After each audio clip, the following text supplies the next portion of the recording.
باب من استرعي رعية فلم ينصح. قال حدثنا أبو نعيم قال حدثنا أبو الأشعبي عن الحسن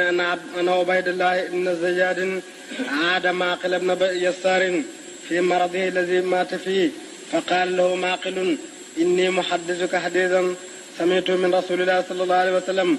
سمعت النبي صلى الله عليه وسلم يقول ما من عبد استرعاه الله رعية فلم يحطها بنصيحة إلا لم يجد رائحة الجنة. النبي صلى الله عليه وسلم mu ne amut kenn koo xam ne nañ ko falak fal mu xilif nit ñi te sàmmut leen càmm nga ca war lu mooy du fóon mukk ba nu aljanna